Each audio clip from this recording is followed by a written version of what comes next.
आदरणीय धर्म प्रेमी सज्जनों, सादर नमस्ते। मैं जेठालाल विश्वकर्मा आप सभी का हार्दिक स्वागत करता हूं।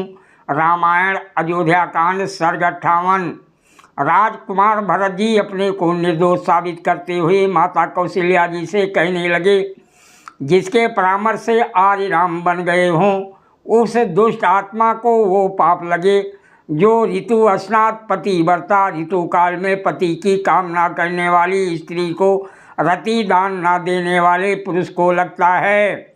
आर्य राम जिसकी अनुमति से वन में गए हों, उस मूढ़ को वही पाप लगे जो उस दुष्ट को लगता है, जो पाण गृहित पत्नी को छोड़ तथा धर्मानुकूल रति का त्याग करके पर स्त्री का सेवन करता है।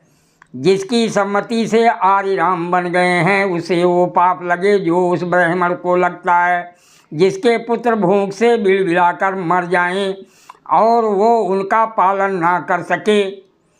पेय जल को दूषित करने वाले तथा विष देने वाले को जो पाप लगता है, वो अकेला ही उस पाप को प्राप्त हो जिसके परामर्श से आर्य राम बन गए हों।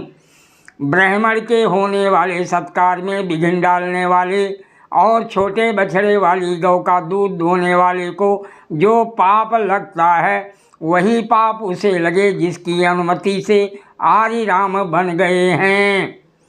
पानी होने पर भी प्यासे व्यक्ति को बहाना बनाकर टाल देने वाले पुरुष को जो पाप लगता है, वही पाप उसे लगे जिसके परामर्श से आर्य राम बन गए हैं।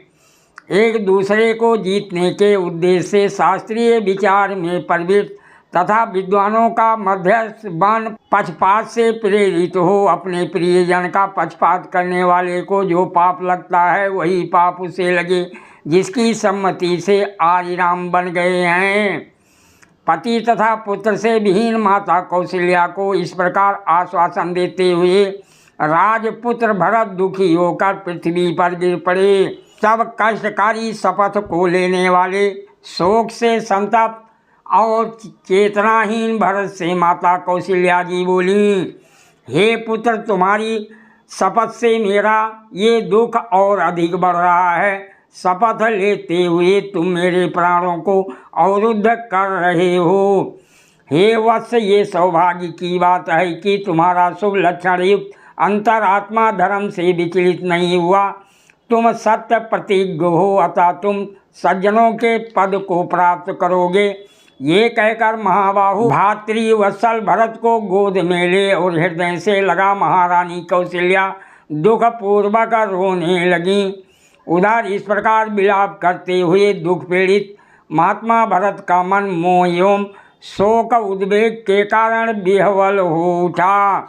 सूर्य की ओर मुख करके मलमूत्र त्यागने वाले और गौ को लात मारने वाले के लिए वेद में वध दंड का विधान है। देखिए, सूर्य की ओर मुख करके मलमूत्र त्यागने से सिर दर्द आदि अनेक रोग हो जाते हैं। जो गौ हमें अमृत तुल्य उत्तम दूध पिलाती है, उसे लात मारना ठीक नहीं। ये श्लोक वैदिक विधान का संकेत कर रहा है। वेदों में कहा गया है, श्रोत्रिय की अतिथि संज्ञा है, उसके खाने से पूर्व नहीं खाना चाहिए। जो केवल अपने लिए पकाता है, वो पाप ही खाता है। यज्ञ शेष ही सज्जनों का भोजन है, ये सनातन विधान है।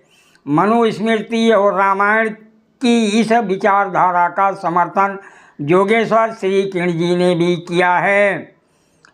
गीता में आया है, यज्ञ से बचे को खाने वाले सब पापों से छूट जाते हैं।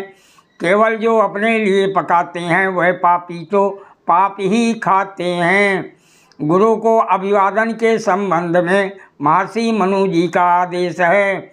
गुरु के प्रयोग में आने वाले आसन अथवा शैया पर स्वयं ना बैठें। यदि स्वयं आसन अथवा शैया पर बैठा हो और गुरु आ जाएं, तो शैया अथवा आसन से उठकर उन्हें नमस्ते कहनी चाहिए। सादर प्रणाम। जय सिया राम जी की।